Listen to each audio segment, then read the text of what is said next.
श्रीमन्महागणाधिपतये नमः। सुमुखश्चैकदन्तश्च कपिलो गजकर्णकः लम्बोदरश्च विकटो विघ्ननाशो गणाधिपः धूम्रकेतुर्गणाध्यक्षो भालचन्द्रो गजाननः द्वादशैतानि नामानि यः पठे शृणुयादपि विद्यारम्भे विवाहे च प्रवेशे निर्गमे तथा संग्रामे संकटे चैव विघ्नस्य न जायते। शुक्लाम्बरधरं देवं शशिवर्णं चतुर्भुजं प्रसन्नवदनं ध्यायेत् सर्वविघ्नोपशान्तये। अखण्डमण्डलाकारं व्याप्तं येन चराचरं तत्पदं दर्शितं येन तस्मै श्रीगुरवे नमः। तस्मै श्रीगुरवे नमः। जगदम्ब उदयोस्तु उदयोस्तु उदयोस्तु। श्रीगणेशाय नमः। श्रीजगदम्बायै नमः। ओम ज्ञानिनामपि चेतांसि देवी भगवती सा मलादाकृष्ण मोहाय महामाया प्रयच्छति। दुर्गे स्मृता हरसि भीतिमशेषजन्तोः स्वस्थै स्मृता मतिमतीव शुभान् ददासि। दारिद्र्यदुःखभयहारिणिगात्मधन्या सर्वोपकारकरणाय सदार्द्रचित्ता सर्वमङ्गलमाङ्गल्ये शिवे सर्वार्थसाधिके शरण्ये त्र्यम्बके गौरी नारायणि नमोऽस्तुते। शरणागतदीनार्तपरित्राणपरायणे सर्वस्यार्तिहरे देवी नारायणि नमोऽस्तुते। सर्वस्वरूपे सर्वेशे सर्वशक्तिसमन्विते भयेभ्यस्त्राहिनो देवी दुर्गे देवी नमोऽस्तुते। रोगानशेषानपहंसि दुष्टा रुष्टा तु कामान् सकलानभीष्टान् त्वामाश्रितानां विपन्नराणां त्वामाश्रितायाश्रयतां प्रयान्ति। सर्वबाधाप्रशमनं त्रैलोक्यस्याखिलेश्वरी एवमेव त्वया कार्यमस्मद्वैरिविनाशनम् इति श्रीसप्तश्लोके दुर्गास्तोत्रं सम्पूर्णं। श्रीजगदम्बार्पणमस्तु। नमस्कार. नर्मदे हर. जगदंब उदयोस्तु. मी संदीप सिद्धये. आपण पाहत आहोत शक्ती उपासना रहस्य आणि त्याचा एक भाग आपण पाहिला आणि आपण आता दुसरा भाग आज पाहणार आहोत. मागचा भाग यूट्यूबवरती जेव्हा दिला गेला त्यानंतर ज्या श्रोत्यांनी प्रेक्षकांनी तो पाहिला त्यात बऱ्याच लोकांनी मला संपर्क करून काय काय गोष्टींचा खुलासा मागितला. अर्थात त्यांना माहीत होतं की भाग पुढे अनेक यायचे आहेत, त्यामुळे कित्येक गोष्टींचं स्पष्टीकरण पुढे येणार आहेच हे त्यांना अभिप्रेत होतं आणि खरंच तसं ते आहे. पहिला भाग जेव्हा दिला गेला तेव्हा जणू काही गोष्टींना ज्या पारंपरिक आपल्या मनामध्ये जे काही संकल्पना होत्या त्याला थोडासा धक्का लागला असण्याची शक्यता आहे. आणि काहींनी ती शंका म्हणून विचारली सुद्धा की असं तुम्ही कसं म्हणता वगैरे वगैरे. तर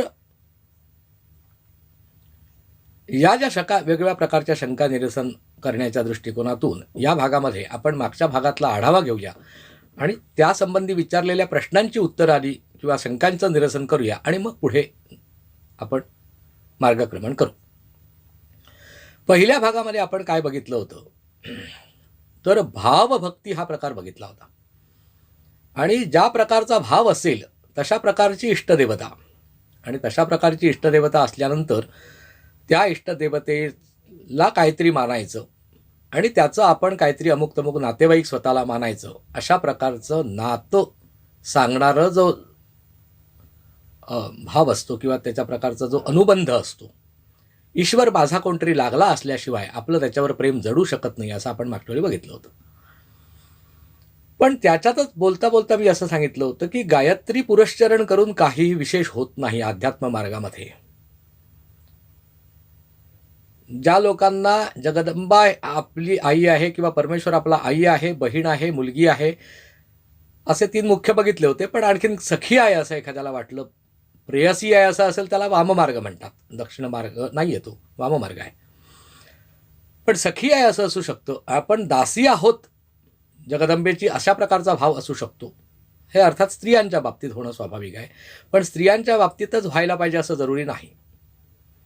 मुख्यत्वे करून असं आहे की भगवंताशी नातं जोडायचं, मग ते त्याला पुल्लिंग स्त्रीलिंग वगैरे वगैरे अशा प्रकारचे भेदांच्या पलीकडे जाणारं जेव्हा नातं तयार होणार तेव्हा ती उपासना, ती भक्ती परिपक्वतेला गेली असा त्याचा अर्थ होणार. तेव्हा परमेश्वर माझी आई, बहीण, मुलगी, स्वामिनी आणि मी दास किंवा दासी, मैत्रीण, सखी असे जेव्हा नाती आपण स्त्रीलिंगात्मक देवाकडे जेव्हा बघण्याचा प्रयत्न करू, तेव्हा आपल्याला श्रीराम जय राम जय जय राम, दिगंबरा इत्यादी जे काही पुल्लिंगी इष्टदेवता दाखवणारे जे मंत्र आहेत त्यांचा काहीही उपयोग सर्वसामान्य परिस्थितीत होणार नाही, असं आपण मागच्या वेळी बघितलं होतं. मग त्यावेळी मग जगदंबेचं काय ना काहीतरी नामस्मरण करता करता मग तो भाव दृढ होत जातो आणि यो यथामाम प्रपद्यन्ते तांस तथैव भजाम्यहम इत्यादी माध्यमातून भगवान श्रीकृष्णांनी आपल्याला भगवद्गीतेत असं सांगितलेलं आहे की जो जो ज्या ज्या भावनेने माझ्याकडे येतो त्याचा त्याचा तो भाव मी पक्का करत जातो. त्याचा तो भाव मोडून नवीन भाव त्याला घ्यायला लावत नाही कधी. तुम्ही ते करताय तेच बरोबर आहे, चालू दे, पण करताय तेच बरोबर आहे असं जर केवळ म्हटलं आणि जर भरकटलेली परिस्थिती असेल जसं अर्जुनाची होती, तर मात्र मग भगवंत शहाणपणा देतात हो. असं समजू नका कोणी की बाबा तुम्ही काहीतरी एक मूर्खपणा करतोय आपण आणि त्याच मूर्खपणात चालू दे असं तो सांगणार असल्याचा अर्थ नाही. जर आपण भरकटलेल्या मनस्थितीमध्ये असू आणि इतो नष्टस्ततो भ्रष्ट, म्हणजे या लोकामध्ये सुद्धा म्हणजे इहलोकात सुद्धा आपलं काही उत्कर्ष नाही आणि परलोकामध्येही उत्कर्ष नाही, अशी जर आपली स्थिती होणार असेल तर भगवंत मात्र आपल्याला सावध करतात आणि कुठल्या तरी माध्यमाला मध्ये आणून आपल्याला त्या मार्गापासून आपल्या अंतःकरणाला जुळणारा, आपल्या एकंदरीत जे आपलं स्वतःचं पूर्वजन्मापासूनचं अनेक जन्मापासूनचं एक विशिष्ट प्रकारचं आपलं जे ठेवण बनलेली असते, ज्याला आपण स्ट्रक्चर म्हणूया, कॉन्स्टिट्यूशन, हे कॉन्स्टिट्यूशन प्रत्येक व्यक्तीचं वेगवेगळं असतं. ते जसं बनलेलं असतं तशाला अनुकूल अशा प्रकारचा भाव, अशा प्रकारचा मार्ग, अशा प्रकारची उपासना, अशा प्रकारचा पथ भगवंताकडे जाण्याचा हा भगवंत त्याला प्राप्त करून देतात. असं जेव्हा मी म्हणतो तेव्हा आधी आपल्याला मग गायत्री का चालणार नाही वगैरे अशा ज्या काही शंका आहेत त्यांचं निरसन करण्यासाठी माझ्या एक गोष्ट लक्षात आली की शक्ती उपासना सांगण्याआधी मुळात शक्ती उपासना करायचीच कशासाठी, तर ती भगवंताकडे जाण्यासाठी आहे.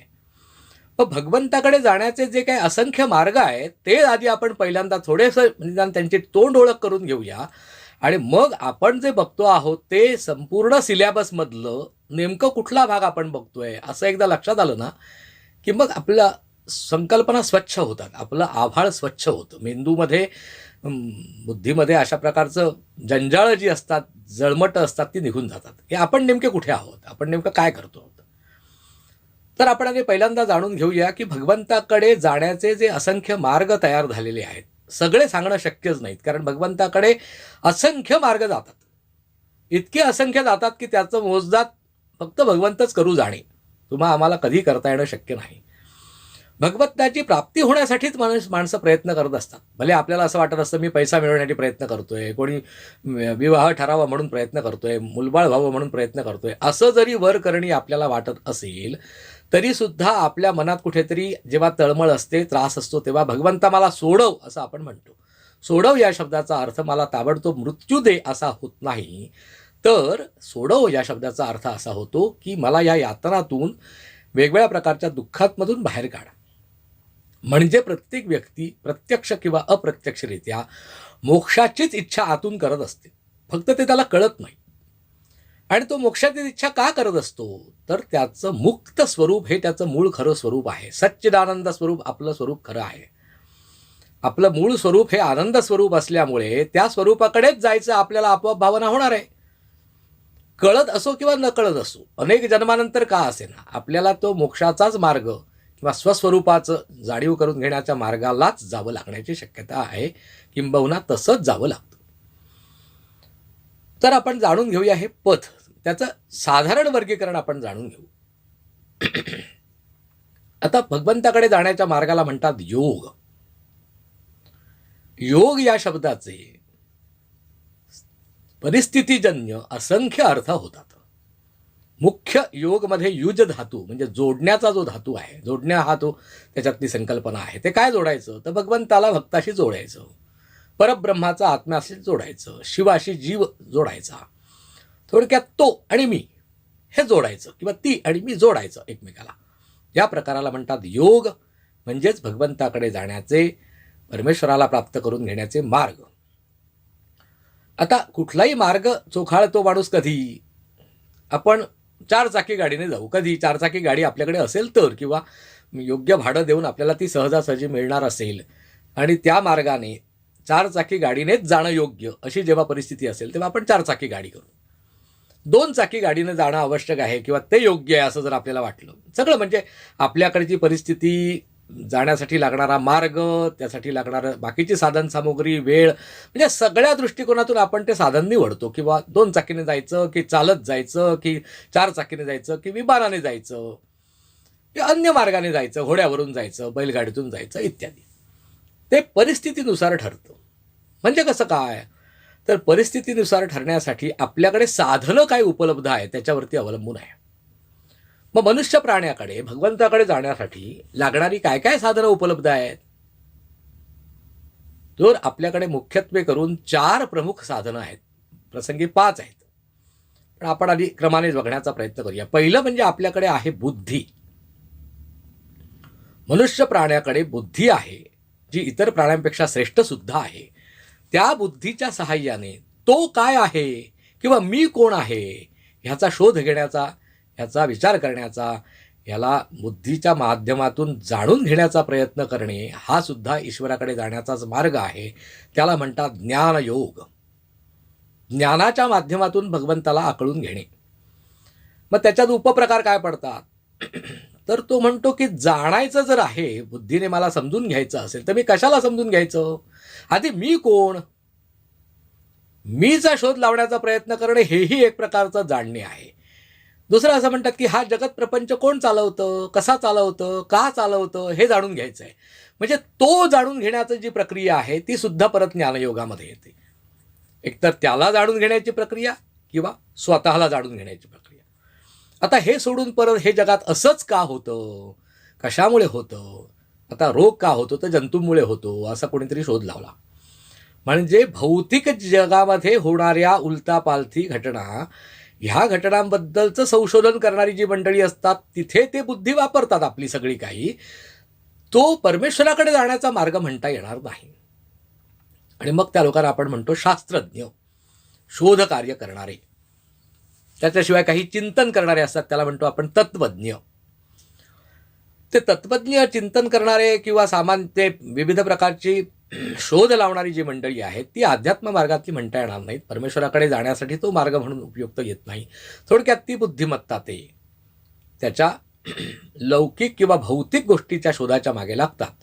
आणि भौतिक गोष्टीऐवजी आपण कोण, कुठून आलो, आपण मृत्यूनंतर आपलं काय होतं, आपलंच नव्हे तर जे जंतू जे मरतात त्यांचं पुढे काय होतं, ते मरतात का खरोखरच, त्यांचं काहीतरी शिल्लक राहतं का, ते काय स्वरूप शिल्लक राहतं, माझ्या आत काय काय आहे, 24 तत्व कुठली, अमुक तमुक, असं सगळं त्याचं खूप बारकाईने कीस काढून काढून काढून काढून जाणून घेण्याचा जो प्रयत्न आहे त्या प्रकाराला म्हणतात ज्ञानयोग. तसं आपल्याकडे दुसरी वस्तू आपल्याकडे आहे म्हणजे प्राण. प्राण आपल्याकडे आहेत तोपर्यंतच आपण कर्तृत्ववान आहोत, कार्य करू शकतो, श्वासोच्छ्वास चालतो, अन्न पाणी लागतं, म्हणजे प्राणाच्या साहाय्यासाठी हे सगळं लागतं. म्हणजे प्राण नावाची आपल्याकडे वस्तू आहे, त्या प्राण नावाच्या वस्तूच्या साहाय्याने परमेश्वराला प्राप्त करून घेण्याची प्रक्रिया जी असते त्याला म्हणतात नुसताच योग. किंवा मग त्या योगामध्ये सुद्धा सामान्य परिस्थितीमध्ये आपण त्याला परदेशी नाव दिलं योगा. ह्या प्रकारामध्ये काय असतं तर प्राणांवरती एक प्रकारे विजय मिळवायचा, प्राणांना एक प्रकारे कैहात आणायचं, एक प्रकारे प्राणांना आपण एका विशिष्ट प्रकाराने ज्याला आपण शुद्ध मराठीत कंट्रोलमध्ये आणायचं, ताब्यात आणायचं प्राणांना. आणि ह्या प्राणावरती फार भर देतात जैन धर्मीय लोक, म्हणून ते प्रचंड उपास तापास करतात, प्रचंड उपास तापास. तसं केल्यामुळे काय होतं तर इंद्रिय जी आहेत ती उच्छृंखळ असतात, त्यांच्यावरती एक प्रकारची वेसण घातली जाते. पण तेही अतिरेक कुठल्याही गोष्टीचा वाईटच असतो. आणि म्हणून भगवद्गीतेत तोही उल्लेख येतो की जी माणसं अन्न पाण्याच्या साहाय्याने म्हणजे त्याचा त्याग करून, उपवास वगैरे करून स्वतः शरीराला आळवतात त्या माणसांचे शरीराचे भोग कमी होतात, इंद्रियांचे, बाह्य इंद्रियांना मिळणारे जे काही विषय आहेत त्याच्यापासून निवृत्ती थोडीफार होते, पण मनामध्ये असलेल्या विषयांची निवृत्ती होत नाही. मनामध्ये निवृत्ती होण्यासाठी काय करायला लागेल तर केवळ उपास तापासाच्या साहाय्याने प्राण निरोध होऊ शकणार नाही, केवळ प्राणायामाच्या साहाय्याने होऊ शकणार नाही. मग या सगळ्याचा योग्य प्रमाणात समतोल वापर करीत करीत करीत करीत त्या प्राणांना आपल्याला हव्या असलेल्या शक्तीकडे वळवायचं.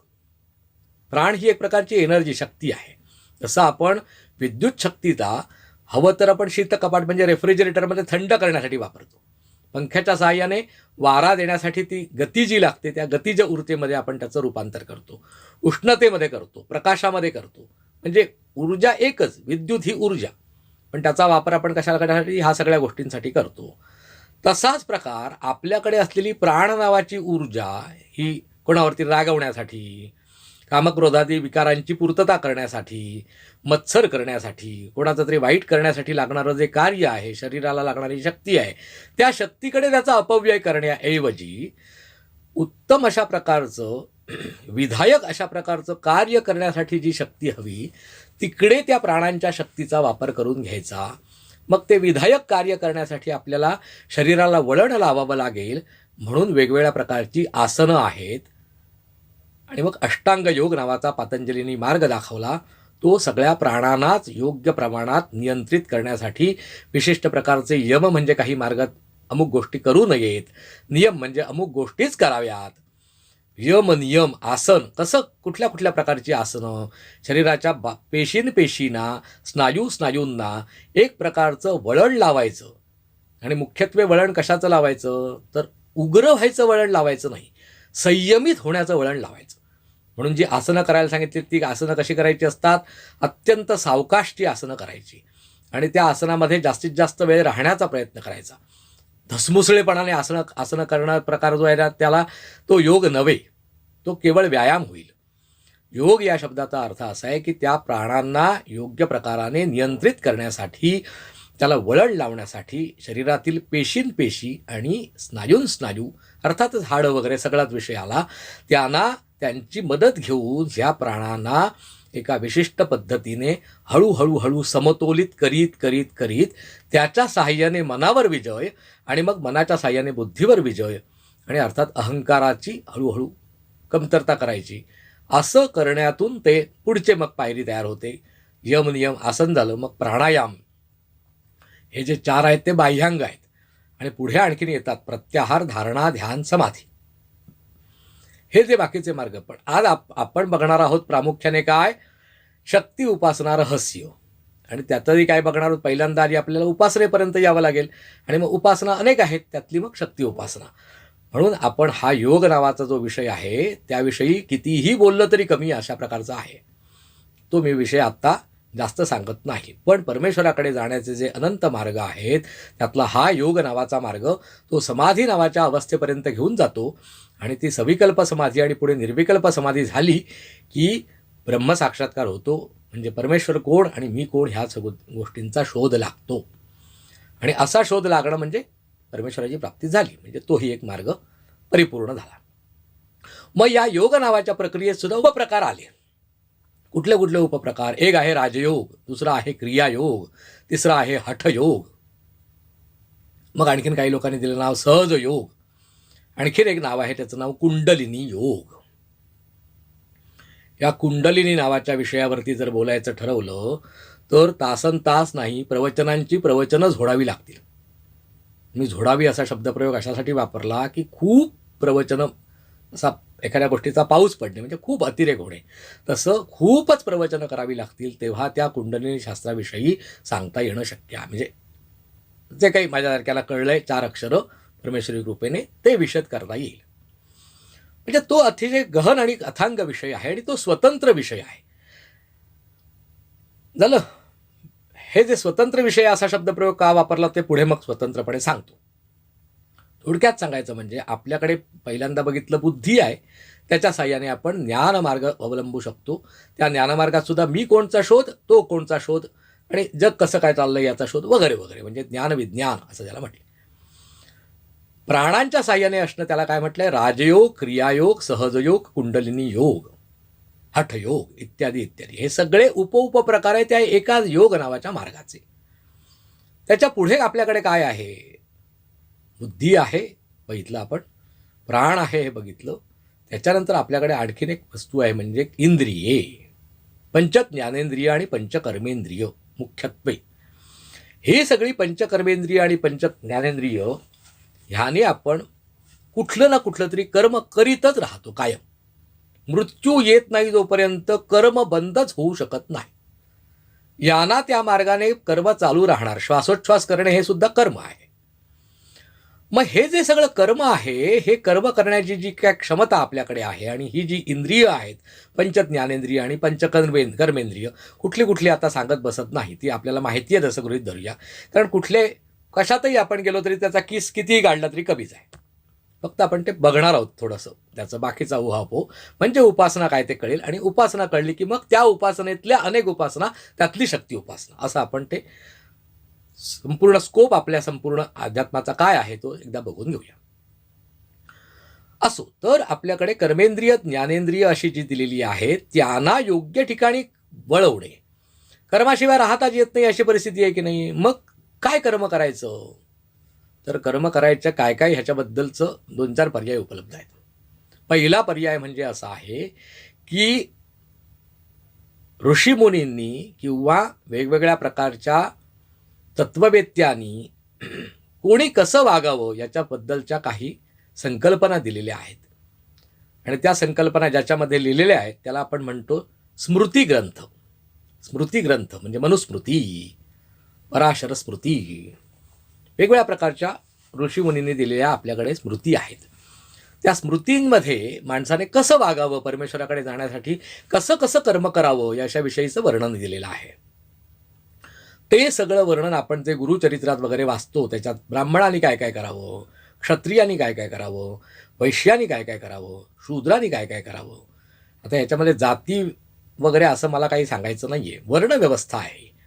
म्हणजे ज्याची बौद्धिक क्षमता कोणाची जास्त आहे, कार्यक्षमता कोणाची जास्त आहे, कोणामध्ये बाहुबल बल कोणाचं जास्त आहे, व्यापाराधिक गोष्टीसाठी लागणारं जे बौद्धिक ज्ञान आहे किंवा व्यवहार ज्ञान आहे ते कोणाकडे आहे, याच्या साहाय्याने तेव्हा समाजाची भगवंतानीच स्वतः सांगितलं की चातुर्वर्ण्यम मया सृष्टम, मी चातुर्वर्ण व्यवस्था दिली. त्याप्रमाणे त्याच्या ज्ञातीला किंवा वर्णाला योग्य अशा प्रकारे ऋषीमुनींनी घालून दिलेला पायंड्याप्रमाणे आचरण करणे हा एक प्रकारचा कर्मयोग झाला. कर्मयोग म्हणजे ह्या ज्ञानेंद्रियांच्या साहाय्याने कर्म करायचं, पण फळाची इच्छा धरायची नाही. फळ मिळो काही मिळो, ठेविले अनंत तैसेची राहावे, जे काय मिळेल ते मिळेल. चुकीचं झालं, काय त्रासदायक झालं, काही काळजी करायची नाही. पण आपल्याला जे नेमून दिलेलं कर्म आहे ते अगदी मनापासून, निष्ठेने अगदी मनापासून करायचं. करण्यामध्ये कुठेही कुचराई करायची नाही. अगदी जीव ओतून कर्म करायचं. पण त्याचं फळ आपल्याला काय अभिप्रेत आहे असं मनात ठेवायचंच नाही. कर्मारंभ परित्यागी, कर्माच्या आरंभीच या गोष्टीचा त्याग करून टाकायचा की मला काय फळ मिळवायचं आहे ह्याचा विचारच करायचा नाही. असं इंद्रियांच्या साहाय्याने भगवंताकडे जाण्याचा जो मार्ग आहे त्याला म्हटलंय कर्मयोग. आता कर्मयोग म्हटल्यानंतर मग काय कर्म करावं असा प्रश्न प्रत्येकाला पडतो. मग शास्त्रप्रणीत कर्म करावं. मग शास्त्र कुठलं? शास्त्रसुद्धा खूप आहेत. आता वेगवेगळ्या प्रकारची शास्त्र आहेत. न्यायशास्त्र वेगळं, सांख्यशास्त्र वेगळं, योगशास्त्र वेगळं, मीमांसा शास्त्र वेगळं, वैशेषिक नावाचं शास्त्र वेगळं, आणि उत्तर मीमांसा किंवा वेदांत नावाचं शास्त्र. ही झाली मुख्य 6 शास्त्र. आणि त्याच्याशिवाय परत 6 शास्त्र, आणखीन उप आहेत. खूप प्रकार असे पडतात. आता कर्म करायचं म्हटल्यानंतर शास्त्रनियुक्त कर्म करण्याचा प्रत्येकाने प्रयत्न करायला पाहिजे असं अभिप्रेत आहे. मग त्याला कर्मयोग असं म्हटलं गेलेलं आहे. मग शास्त्रकारांनी चातुर्वर्ण व्यवस्थेप्रमाणे कर्म सांगितलेलं आहे. मग त्याच्यामध्ये उठावं कसं? लघवीला जाताना मातीचे 3 गोळे घेऊन जावेत. शौचास जाताना घरापासून नैऋत्य दिशेच्या आसपास जावं. पालापाचोळा सुका गोळा करावा. दिवसाच्या वेळी अमुककडे तोंड करून, रात्रीच्या वेळी तमुककडे तोंड करून, डोक्याला काहीतरी बांधलेलं असेल, गुंडाळलेलं असेल अशा अवस्थेमध्ये जावं. नसेल काहीतरी तर डोक्यावर घ्यावं काय ना काहीतरी, एखादं वस्त्र आदी वगैरे, टोपी घालावी म्हटलं तरी चालेल. आणि मुख्य म्हणजे ब्राह्मणांनी निविती अवस्था आधी करायला लागेल. जानव्याची निविती म्हणजे असं माळेसारखं गळ्यात जानवं झालं पाहिजे. म्हणजे स्वतः शरीरामध्ये वरती अंगरखा वगैरे घातलेला, शर्ट वगैरे घातलेला असता कामा नये असं अभिप्रेत आहे. तेव्हा ती निविती असलेलं जानवं ते दोन्ही टोकं मिळून कानाला गुंडाळावं आणि त्याप्रमाणे शौचास आणि लघवीला जावं असं लघुशंकेला असं शास्त्रात सांगितलंय. मग आता आपण ह्यातलं काय काय करतो? आपल्या प्रत्येकाच्या घरात शौचकूपं झाली आहेत आता, म्हणजे आपण संडास घरातच बांधलेले आहेत. मग नैऋत्य दिशेस जावं, सुका पाला-पाचोळा गोळा करावा. शास्त्रकारांनी सांगितलं, आपण शास्त्र धाब्यावर बसवलं ताबडतोब. शास्त्रकारांनी कितीतरी गोष्टी सांगितलेल्या होत्या. त्या काळाच्या ओघामध्ये आपल्याला परमेश्वराची प्राप्ती करून घ्यायची आहेच आहे, पण पहिल्यांदा भोग भोगायचे सुद्धा आहेत ना. भोग सुद्धा घ्यायचे आहेत आपल्याला, पैसा अडका मिळवायचा आहे, नावलौकिक मिळवायचं आहे. हे सगळं आपल्याला इतकं मागे लागतं की तेव्हा तात्पुरता देवाला आपण थोडासा अर्धविराम देतो, बाजूला राहावा थोडासा, आणि पहिलं मला हे करू दे, आधी प्रपंच करावा नेटका. आणि हे वरती आणखी समर्थांनी दिलेलं वाक्याचं बिरुदावली लावायची. आता समर्थ तसं का म्हणाले? जोपर्यंत इच्छा इतक्या जोरदार आहेत तोपर्यंत परमेश्वर हवा असं वाटणारच नाहीये. तेव्हा त्या इच्छांच्या पूर्ततेसाठी प्रयत्न करा, पण ते करता करता परमार्थ आपल्याला करायचं हे लक्षात ठेवा, असं त्यांनी जणू काय सांगितलं. इंग्रज आले आणि ज्या दिवशी को एड म्हणजे मुलगा मुलगी स्त्री पुरुष एकत्र शाळेत जाणार अशी परिस्थिती निर्माण झाली, वेगवेगळ्या प्रकारच्या कार्यालयामध्ये स्त्रिया कामाला जायला लागल्या, म्हणजे ऑफिसला जायला लागल्या, आपल्या भाषेत सांगायचं म्हणजे थोडक्यात स्त्रिया पैसे कमवायला लागल्या, अशी जेव्हा परिस्थिती झाली तेव्हा हे सगळे जे काही ऋषीमुनींनी सांगितलेले नियम होते ते सगळे धाब्यावर बसवले गेले. म्हणजे ते सगळेचे सगळे तशाच धाब्यावर बसून टाकावे असं आपल्याला अभिप्रेत आहे का? नाही. त्यातले जेवढे शक्य असतील तेवढे आचरावेत असा त्याचा अर्थ आहे. पण जर त्यांनी सांगितलेलं जशासं आचरलं तर तोच एक भगवंताकडे नेणारा मार्ग होतो. वाक्य लक्षात घ्या. ऋषीमुनींनी चातुर्वर्ण व्यवस्थेप्रमाणे किंवा मीमांसा शास्त्राप्रमाणे हे जे कसं उठावं, कसं बसावं, काय खावं, कसं खावं, काय लिहावं, सगळं हे जे काय कसं जीवन जगावं ह्याच्या खडानखडा जी काही माहिती दिलेली शास्त्रकारांनी आहे त्या सगळ्या प्रकाराला म्हणतात मीमांसा शास्त्र. या मीमांसा शास्त्राप्रमाणे जर अगदी निष्ठेने ऋषीमुनींवरती जर विश्वास ठेवून पूर्ण निष्ठेने एखाद्याने जर आचरण केलं तरी सुद्धा त्याला भगवंताची प्राप्ती होते. आणि हे सांगण्यासाठी आपल्याकडे श्रीमद वासुदेवानंद सरस्वती स्वामी महाराजांचा अवतार झाला. परमहंस परिव्राजकाचार्य श्रीमद वासुदेवानंद सरस्वतींचा अवतार का झाला? मुळात प्रत्येक अवतार घेण्यामध्ये काहीतरी काय असतं? परित्राणाय साधूनाम विनाशायच्या दुष्कृताम. हे जे दोन मुद्दे आहेत ते कदाचित आपल्याला ठळकपणे दिसणार नाहीत, पण तिसरा जो मुद्दा आहे धर्मसंस्थापनार्थाय संभवामी युगे युगे, धर्माची संस्थापना करण्यासाठी मी पुन्हा पुन्हा अवतार घेतो. तर ऋषीमुनींनी मीमांसा शास्त्रामध्ये सांगितलेल्या पद्धती अचरटपणाच्या खुळचटपणाच्या आहेत असं आपल्याला वारंवार वाटण्याची शक्यता दाट आहे, किंबहुना तसं वाटतंच आपल्याला, आणि म्हणून आपण आपल्या धर्माला नावं ठेवायला लागलेले आहोत. तर वासुदेवानंद सरस्वती टेंबे स्वामी महाराजांचा अवतार झाला तोच मुळात यासाठी की आपल्याला जरी काळाच्या ओघामध्ये त्या गोष्टी सगळ्या खुळचटपणाच्या वाटत असल्या तरी या मार्गाने जाऊन सुद्धा परमेश्वराची प्राप्ती करून घेता येते. हे ऋषीमुनींनी सांगितलेलं वाक्य तंतोतंत 100% नाही 5000% खरंच आहे. हे सिद्ध करून दाखवण्यासाठी वासुदेवानंद सरस्वती टेंबे स्वामींचा अवतार झाला. मग त्यांनी आयुष्यभर तेवढंच फक्त करायला पाहिजे होतं ना.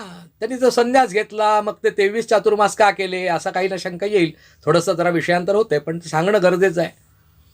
तर अवतार जो येतो तो परत बुद्धिभ्रम सुद्धा करायचा नसतो. लोकांच्या मध्ये बुद्धीचा त्याच्यामध्ये काहीतरी चुकीचं त्यांच्या मेंदूमध्ये घुसवायचं नसतं हेही त्यांना कळतं ना. आणि म्हणून वासुदेवानंद सरस्वती टेंबे स्वामींनी खरं सांगायचं म्हणजे जेव्हा ते गुंज गावाच्या तिकडे म्हणजे त्या याला गेले होते परभणीकडे गंगाखेडकडे गेले, गुंज चुकून म्हणालो, गंगाखेडकडे जेव्हा गेले होते सपत्नीक, तेव्हा दत्त महाराजांचा असा साक्षात्कार झाला की उद्या तुम्हा दोघांना न्यायला आम्ही येतो आहोत. त्या स्वप्नातच स्वामींनी सांगितलं की मला पुढे संन्यास घ्यायचा आहे तेव्हा मी येणार नाही आहे. तेव्हा पत्नींचं निधन झालं. गंगाखेडच्या गोदावरीच्या पात्रामध्ये पत्नीला ते अंतिम संस्कार केले, त्यांना अंतिम निरोप दिला आणि त्यानंतर काही दिवसातच स्वामींनी संन्यास ग्रहण केला. दंड मिळत नव्हता तो मग मिळाला वगैरे वगैरे. ते बाकीच्या कथानकात जाऊया नको. सांगण्याचा भावार्थ असा आहे की त्याच्यानंतर त्यांनी मुद्दाम चतुर्थाश्रम का घेतला तर जरी मीमांसा शास्त्रामध्ये सांगितलेल्या पद्धतीने भगवंताची प्राप्ती होत असली तरी सुद्धा वेदांत सर्वश्रेष्ठ तत्वज्ञान आहे आणि संन्यासाश्रम हा सर्वश्रेष्ठ आश्रम त्या अर्थाने आहे. म्हणजे बुद्धिभेद होऊ नये. भगवान भगवद्गीतेमध्ये काय म्हणतात की यद्यदा चरती श्रेष्ठस्तत्तदैवेतरो जनः सयत प्रमाणं कुरुते लोकस्तदनु वर्तते. जी मोठी माणसं जसं वागतात ते बघून त्यांचं अनुकरण पुढची माणसं करतात. आणि सूर्यवंत सरस्वती टेंबे स्वामींचा अवतार झाल्यानंतर त्यांनी जर संन्यासाश्रमाचा मोठेपणा लोकांपर्यंत पोचवला नाही, स्वतः आचरून दाखवला नाही, तर लोकांना असं वाटेल की संन्यासाश्रमाची आवश्यकताच नाही. असं होऊ नये म्हणून त्यांनी आचरलं. पण तो आचरत असताना सुद्धा पुन्हा मीमांसक प्रवृत्तीतला संन्यास आहे त्यांचा. म्हणजे बहुदक कुटीचक अशा प्रकारच्या संन्यासाचे हौस, परमहंस अशा प्रकारचे संन्यासाचे खूप अंतर्गत बारीक कीस खूप आहेत. उप प्रकार आहेत. ते सगळे सांगत आता बसत नाही. पण मुद्दाम त्यांनी परिव्राजक अवस्था निवडली. 3 दिवसाच्या वरती कुठल्याही ठिकाणी राहायचं नाही, विशेषतः शहराच्या ठिकाणी. आणि खेडेगावात एका रात्रीच्या वरती राहायचं नाही. नगरामध्ये 3 रात्रीच्या वर राहायचं नाही. आणि फक्त दाक्षिणात्य ब्राह्मणाकडूनच भिक्षा घ्यायची. आणि ती नाही मिळाली तर उपवास करायचे. एक वचनी नाही, असंख्य वचनी. 8 दिवस, 15 दिवस, महिने उपवास घडलेले आहेत महाराजांना. हे सगळं मी का सांगतोय तर कर्ममार्गाने सुद्धा भगवंताकडे जाता येतं. त्यातला एक कर्ममार्ग काय आहे? मीमांसा पद्धतीने कर्म करणे.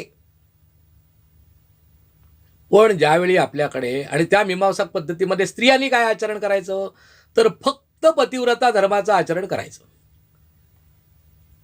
फक्त पतिव्रता धर्माचं. कुठल्याही देवाचा मंत्र जप वगैरे काही करायचं नाही, गुरु करायचं नाही, काही करायची आवश्यकता नाही.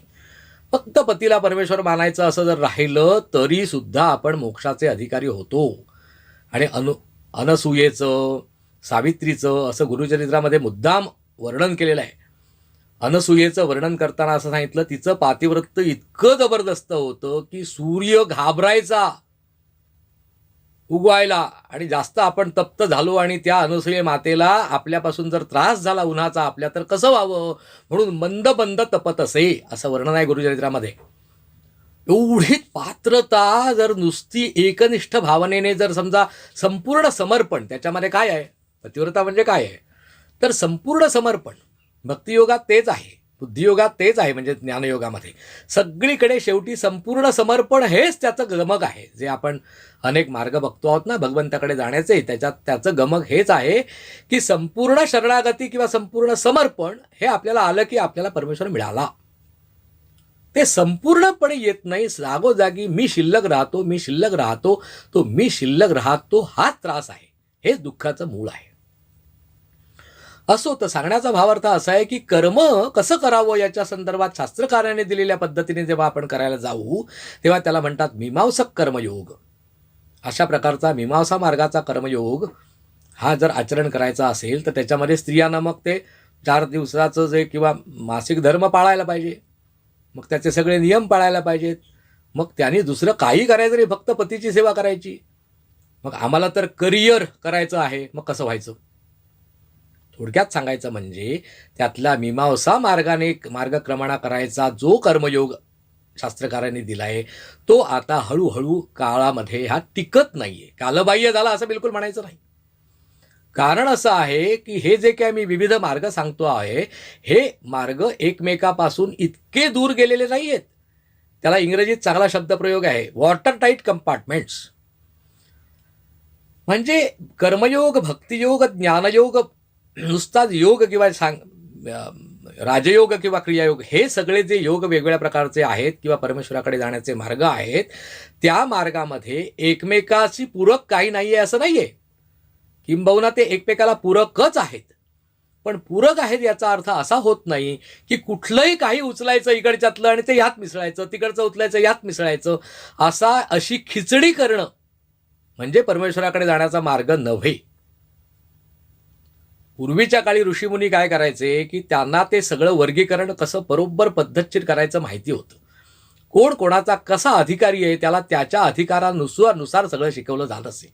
आणि म्हणून सगळं जे ज्ञान, वेद, पुराणं, स्मृतिग्रंथ इत्यादी सगळं जे होतं ते सगळं ऋषीमुनींनी आपल्याकडे ठेवलेलं होतं. आणि मुद्रणाची कला न वापरता लिखाण कमी आणि मुखोद्गत परंपरेप्रमाणे गुरुशिष्य परंपरेप्रमाणे गुरुने शिष्याला शिकवायचं आणि त्याने पुढे अशा क्रमाने हळूहळू काय झालं, ते ज्ञान पुढे प्रसुरित केलं गेलं आणि तो प्रसार पुढे पुढे होता होता होता आपल्यापर्यंत आला.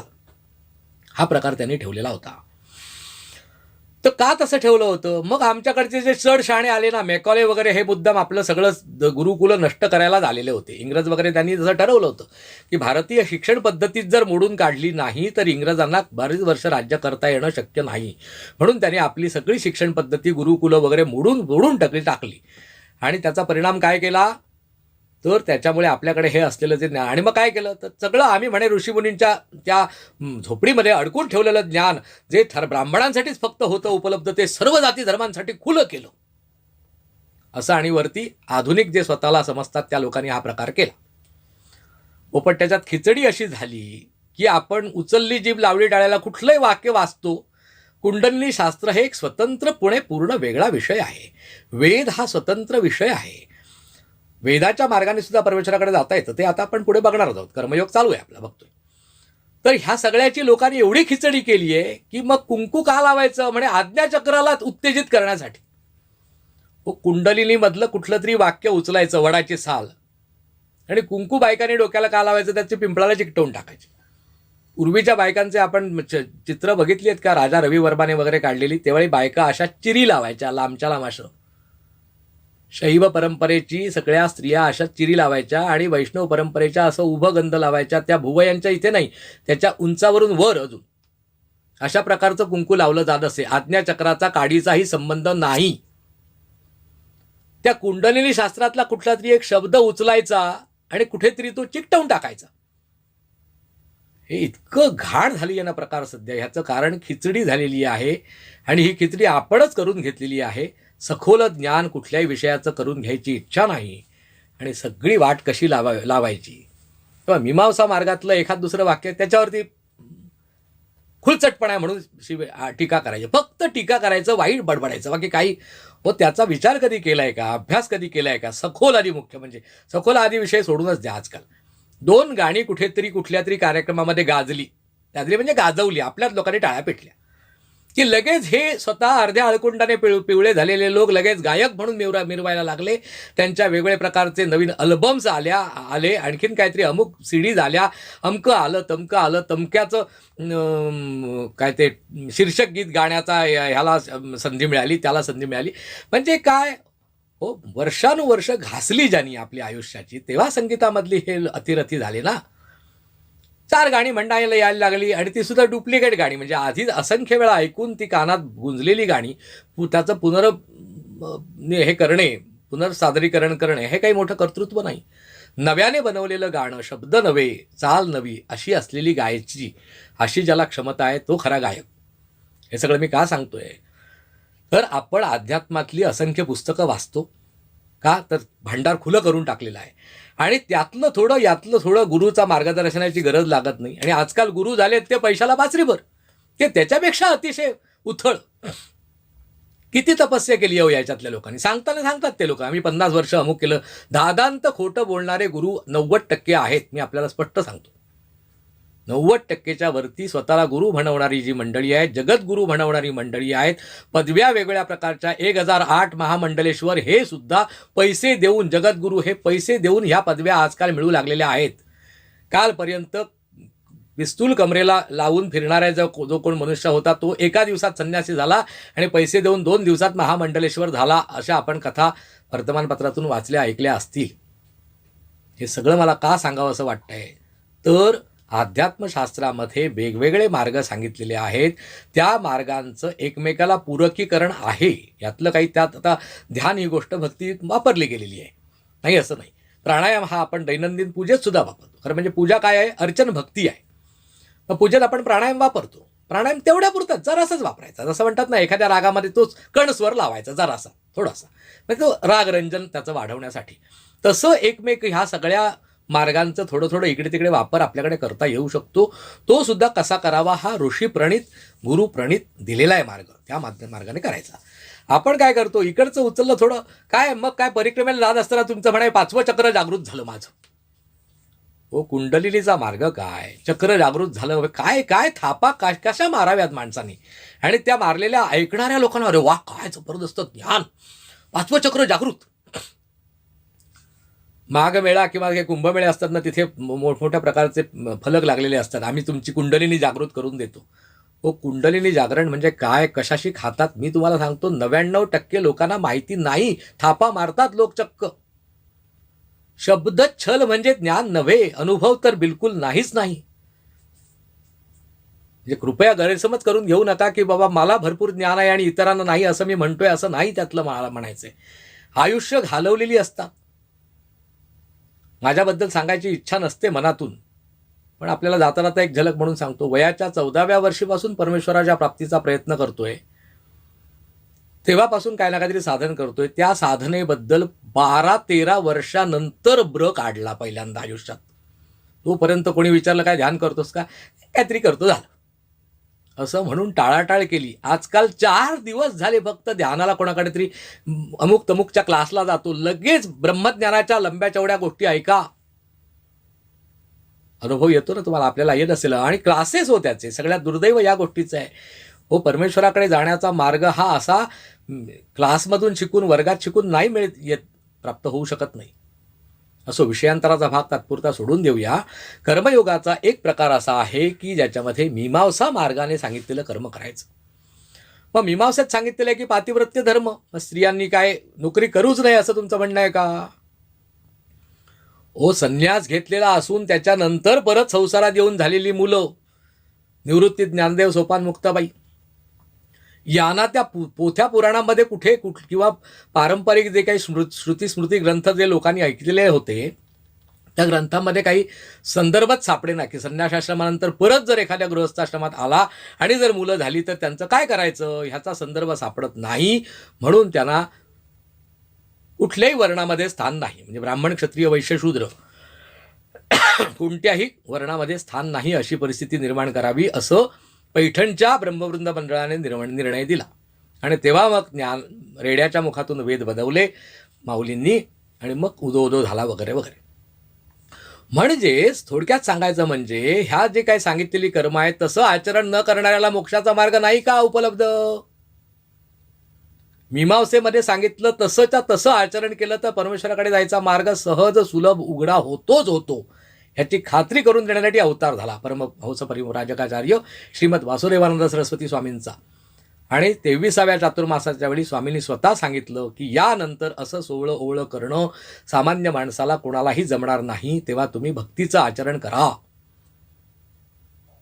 23व्या चातुर्मासाच्या वेळी आणि नंतरच्या काळामध्ये, म्हणजे शेवटच्या वर्षभरामध्ये त्यांनी केलेले सगळे उपदेश बारकाईने जर आपण वाचलेत आणि ऐकलेत तर असं लक्षात येईल की आपण जे वागलो, स्वामींनी स्वतः सांगितलं, ते एक प्रकारचं उदाहरण घालून देण्यासाठी आहे.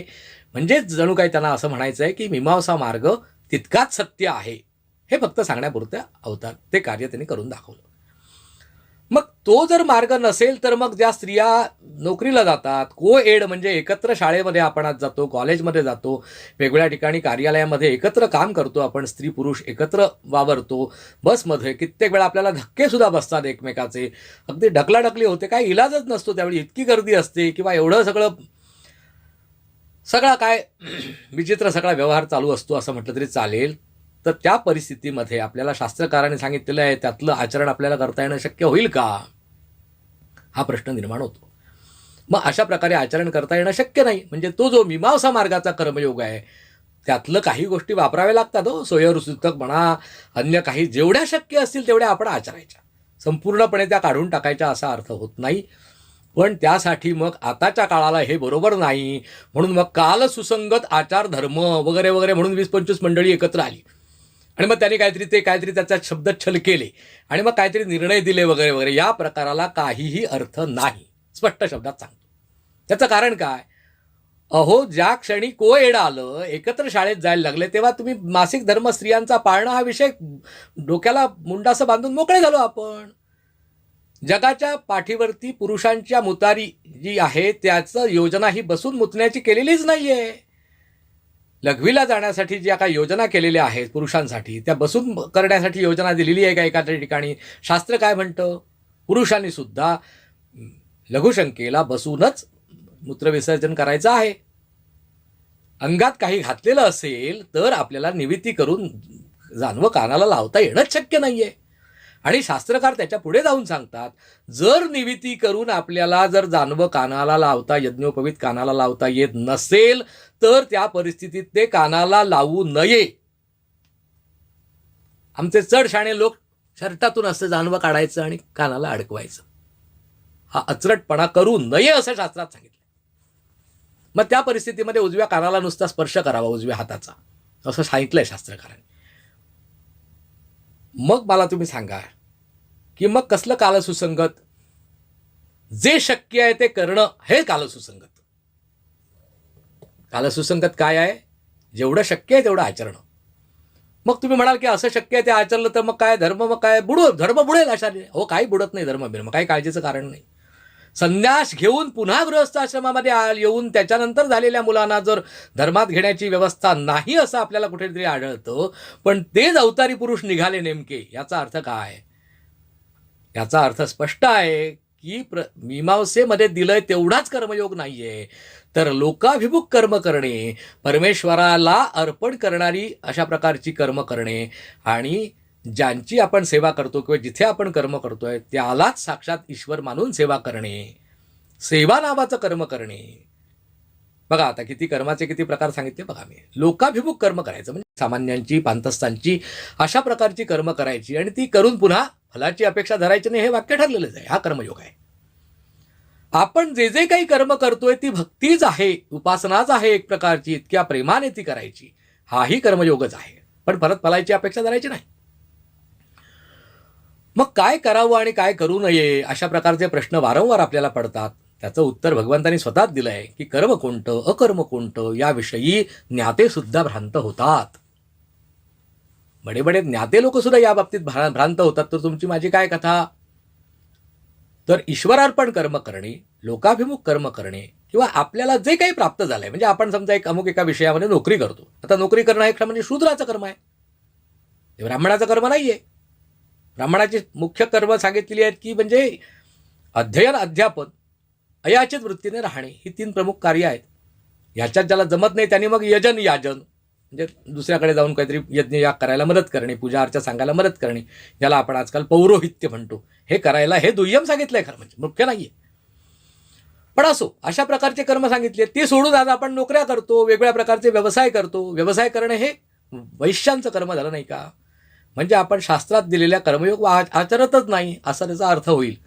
पण शास्त्रात फक्त एवढा एकच मार्ग दिलेला नाहीये. ते असं म्हणतात तुम्ही काही कर्म करा, जे कर्म करताय ते अगदी निष्ठेने करा, मनापासून करा, एकतर ईश्वरार्पण म्हणून करा किंवा ते करताय त्याचे फलाची जराही इच्छा धरू नका. असं त्याच्या कर्मामध्ये खूप पर्याय उपलब्ध. त्या कर्मयोगाचे वेगवेगळे पैलू आपण पहिल्यांदा बघितलं. बुद्धीचा वापर करून ज्ञानयोग, प्राणांचा वापर करून योग आणि कर्मेंद्रिय आणि ज्ञानेंद्रियांचा याचा वापर करून कर्मयोग. त्या कर्मयोगाचे परत उपप्रकार, लोकार्पण कर्म, ईश्वरार्पण कर्म, चातुर्वर्ण सांगितलेल्या पद्धतीचं कर्म म्हणजे थोडक्यात शास्त्राचं मीमांसा पद्धतीचं कर्म. या कुठल्याही मार्गाने आपण जर गेलो तरी सुद्धा आपल्याला ईश्वराची प्राप्ती होऊ शकते.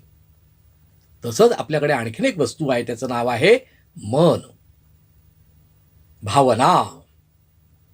हे मन आणि ज्या भावना ज्या आपल्याकडे आहेत त्या ईश्वराला समर्पित करणे किंवा ईश्वराशी जोडायला मदतनीस म्हणून वापरणे किंवा मदतीचं किंवा माध्यम म्हणून त्या मनाचा वापर करणे, या प्रकाराला म्हणतात भक्ती. आता आपल्या लक्षात आलं असेल. आता ही जी भक्ती, आता हे जे सगळे मार्ग सांगितले ते वेदकाळातही होते, म्हणजे कृतयुगात होते, त्रेतायुगातही होते, द्वापारयुगातही होते आणि सध्या कलियुगातही आहेत. आता गायत्री काय आहे ते थोडक्यात आपण बघूया. गायत्री म्हणा, सोमयाग, अमुक प्रकारची इष्टी, तमुक प्रकारची इष्टी वगैरे अशा प्रकारचं ज्याला त्रेताग्नी साधन असा शब्दप्रयोग वापरला. काही लोक पंचाग्नी किंवा त्रेताग्नी म्हणजे आहवनीय, दक्षिणाग्नी आणि असे ते 3 अग्नी असतात थोडक्यात सांगायचं म्हणजे. आयताग्नी, आहवनीय आणि दक्षिणाग्नी असे 3 अग्नी. म्हणजे अग्निहोत्र पाळायचं ब्राह्मणांनी, स्वतः अग्नी आपल्याकडे बाळगून ठेवायचा, सकाळ संध्याकाळ त्याचं अग्निकर्म करायचं, म्हणजे त्याला आहुती देणं वगैरे वगैरे अशा प्रकारचं करायचं. औपासन होम त्याला म्हणतात, तो करायचा दैनंदिन सकाळी संध्याकाळी वगैरे. आणि असा अग्नी बाळगून ठेवायचा, अशा प्रकारचं जे कर्म आहे, अशा प्रकारचं जे आचरण आहे ते वेदांच्या काळाचं प्रमुख होतं. आणखीन बरं, त्या असं करणारे जे असतात त्या माणसांना इष्टी करण्याचा अधिकार आहे, अन्य काही करण्याचा. आणि बडू दशरथ राजाकडे जेव्हा पुत्रकाम इष्टीच आहे ती एक प्रकारची. पुत्रकाम म्हणजे ज्याच्यामध्ये मुलगा व्हावा, मुलं. पुत्र या शब्दाचा अर्थ केवळ पुल्लिंगी धरायचं नाही, म्हणजे संतती व्हावी या इच्छेने केलेला अशा प्रकारचा जो यज्ञ म्हणजे ती इष्टी, म्हणून पुत्रकाम इष्टी. ती इष्टी करण्यासाठी काय लागतं तर त्रेताग्नी साधन करणारी व्यक्ती लागते. म्हणून विभांडक ऋषींच्या तिथे जाऊन, म्हणजे ऋष्यमुख नावाचा पर्वत दक्षिणेकडे, त्याच्यामध्ये विभांडक नावाचे ऋषी आणि त्या ऋषींचा मुलगा, ज्याला ऋषशृंग किंवा नुसतं शृंग असं नाव, ऋष्यमुख पर्वतावर राहणारा म्हणून ऋष्यशृंग. तर ऋष्यमुख पर्वतावरचा हा शृंग नावाचा जो मुलगा होता त्याला दशरथ राजाने आपल्याकडे आमंत्रित केलं, आणलं आणि त्याला यज्ञासाठी म्हणजे यजमान म्हणून नियुक्त केलं. म्हणजे मुख्य यजमान कोण आहेत? दशरथ राजा स्वतः. पण ते अग्निहोत्री ब्राह्मण नाहीत किंवा अग्निहोत्री नाहीत, म्हणून त्यांनी आपल्या प्रतिनिधी म्हणून शृंग ऋषींना तिथे बसवलं आणि त्यांना शांता नावाची किंवा शांती नावाची आपली मुलगी दिली. खरं म्हणजे त्यांना एक मुलगी आहे आधी, दशरथ राजाला मुलगे नव्हते, फक्त ते राम, लक्ष्मण, भरत, शत्रुघ्न नंतर झाले. तर त्यासाठी इष्टी करायलासाठी, म्हणजे अशा प्रकारचं जे कर्म आहे त्याला काय म्हणतात? वेदात सांगितलेलं कर्म झालं. मग वेदामध्ये उपासना नाही आहे का? हो, वेदामध्ये उपासना आहे. उदाहरणार्थ असं आहे की जर आपल्याला एखादा सोमयाग चालू असेल तर सोमयागामध्ये वेगवेगळ्या प्रकारचे ऋतुबीज असतात, म्हणजे ब्राह्मण असतात. एक असतो तो होता, ऋग्वेदी असतो तो होता असतो, तो पहिले मंत्र म्हणतो. मग असतो उद्गाता, मग असतो अध्वर्यू, आणि अजून एक असतो त्याचं नाव आहे ब्रह्मा. तो उद्गाता असतो तो सामवेदाचा गान करणारा असतो. अध्वर्यू असतो तो कोण असतो? यजुर्वेदाचा ज्ञाता असतो, तो अध्वर्यू नावाचा प्रकार असतो. आणि त्याच्यानंतर कोण असतं अजून? ब्रह्मा नावाचा असतो, तो अथर्ववेदी ब्राह्मण असतो. आता हे जे काही पूर्वीचे जर आपण ऋषीमुनींच्या काळातले किंवा वेद काळातले जर यज्ञयाग बघितलं तर त्याच्यामध्ये फुलं, पूजा, धूप, दीप, नैवेद्य वगैरे असलं काही नसायचं प्रकार. फक्त वेगवेगळ्या प्रकारचे यज्ञच. मग काहीमध्ये पशुबली असायचे आणि बाकीच्यामध्ये सोमादिक वनस्पतींचे अर्क काढून त्याच्या आहुती द्यायच्या फक्त. आणि त्या आहुतीसुद्धा काय? स्वाहाकाराने नाही, वषटकाराने. म्हणजे अमुक तमुक कुठला तरी मंत्र म्हणायचा आणि वौषट असं म्हणून त्याची आहुती द्यायची. मग त्या वेदामध्ये सुद्धा उपासना कशी आली तर त्यातला होता हा परमेश्वराचा अमुक अमुक स्वरूप समजा, त्यातला अग्नी हा सूर्य स्वरूप समजा, त्यातलं अमुक अमुक अमुक समजा. म्हणजे अशी कल्पना करा, जसं आपण शाळीग्राम शिलेमध्ये भगवान विष्णूंची कल्पना करतो, नर्मदेच्या बाणामध्ये जसे शंकरांची कल्पना करतो, नर्मदेच्या नेमावर क्षेत्रातल्या ह्यातले लाल खडे जे असतात नर्मदेमधले त्याला आपण गणपती स्वरूप मानतो, इत्यादी जसं आपण करतो. पादुकांमध्ये आपण दत्तगुरूंचं ची कल्पना करतो. तशी भावना त्या यज्ञयागासाठी आलेल्या ब्राह्मणांच्या मध्ये, त्या यज्ञयागासाठी वापरल्या गेलेल्या सामुग्रीमध्ये ईश्वरीय कल्पना करायची, अशी उपासना पद्धत त्यावेळी होती. आणि गायत्री जो मंत्र आहे तो वेदांमधलाच आहे. म्हणजे ती जी उपासना आहे ती वेदामध्ये सांगितलेल्या उपासना पद्धतीचा एक भाग आहे. मग जर गायत्री मंत्राच्या साहाय्याने आपल्याला परमेश्वराची प्राप्ती करून घ्यायची असेल किंवा वेदामध्ये सांगितलेल्या माध्यमातून जर प्राप्ती करून घ्यायची असेल तर सगळ्या गोष्टी त्या वेदामध्ये सांगितलेल्याच वापरायला पाहिजे. एखाद दुसरी इकडे तिकडे करणं ठीक आहे. मी पहिलंच सांगितलं की वॉटर टाईट कंपार्टमेंट्स नाही आहेत किंवा ह्याच्यातलं त्यात जातच नाही असं नाही. सगळे शेवटी ईश्वराकडे जाणारे मार्ग असल्यामुळे थोडं इकडचं तिकडं होऊ शकतं. मग वेदामध्ये सांगितलेला मार्ग आचरायचा ठरवला म्हणजे गायत्री उपासना वगैरे सगळं वेदामध्ये येतं. वैदिक उपासना आहे ती सगळी. मग वेद कर्माने करत जाता जाता आपण परमेश्वराकडे जाणार असं जर ठरवलेलं असेल तर तो वेदामध्ये दिलेला जो मार्ग आहे तो सगळ्याच्या सगळा तसाच्या तसा घ्यायला पाहिजे. आपण काय करतो? 10वीच्या अभ्यासक्रमातल्या भौतिकशास्त्रातलं 3-4 वाक्य, इतिहासातली 2-3 वाक्य, भूगोलातली 8-10 वाक्य, भाषेतली 5-10 वाक्य, ही सगळी एकत्र खिचडी पाठ करतो आणि म्हणतो आम्हाला इयत्ता 8वी किंवा इयत्ता 10वी आली. आता काय संबंध आहे का मला सांगा. आणि म्हणून गायत्रीची उपासना सगळ्यांनी करू नये असं माझं ठाम मत आहे. आजकाल आपल्या काय सीडी आल्या, काय आपलं लावलंय तिकडे आपलं टॅ टॅ टॅ टॅ टॅ टॅ सगळं चालू. काय संबंध आहे का मला तुम्ही सांगा. गायत्री मंत्र श्रेष्ठातला श्रेष्ठ मंत्र आहेच. मी त्याच्याबद्दल काही वाईट म्हणत नाहीये हो. पण ते जे काय आता तुम्ही मला सांगा, आपण चेंडू घेणार तो लेदरचा, म्हणजे तो आपण सीझनचा, म्हणजे आपण त्याला म्हणू सामान्य भाषेत, आणि पॅड्स वगैरे न घालताच खेळणार का. जर चेंडू सीझनचा असेल तर पॅड्स पाहिजेत. त्याची चेंडूफळी बॅट वेगळ्या पद्धतीची पाहिजे. ही साधे घेऊन गेलीत तर पहिल्या फटक्याबरोबर बॅटचे 2 तुकडे होतील. त्याला लागणारं पिच पण तसं बनवावं लागतं. सगळ्या गोष्टी तुम्हाला सीझन क्रिकेटच्या हिशोबाने बनवलेल्या असतील तेव्हा सीझन बॉलवर खेळायचं. गायत्री मंत्राची उपासना कधी करता येईल, कोणाला करता येईल, कशी करावी, उपासना म्हणू ना. गायत्री मंत्राचा वापर सांगितलेला आहे ती गोष्ट वेगळी. तसं मग सगळंच थोडंसं इतिहासातलं एखादं वाक्य असं कुठेतरी वापरावं लागतं आपल्याला जनरल नॉलेजमध्ये. सामान्य ज्ञानामध्ये ह्याचा सगळ्याचा वापर करावा लागू शकतो, नाही असं नाही. पण एखाद्या माणसाला समजा भाषा विषयामध्ये PhD मिळवायची असेल, विद्यावाचस्पती व्हायचं असेल, तर त्याने भूगोलातलं थोडं इकडचं तिकडं नाही, मग त्याने पूर्ण भाषा विषयामधलं काहीतरी काव्यशास्त्र, काहीतरी असं एखादं त्यातलं अजून बारीक बारीक करीत एक कुठला तरी मुद्दा घ्यायचा आणि तोच मुद्दा सखोल अशा प्रकारचा घेतला की मग PhD होता येतं. तोच प्रकार उपासनेमध्ये आहे किंवा भगवंताकडे जाण्याच्या मार्गामध्ये आहे.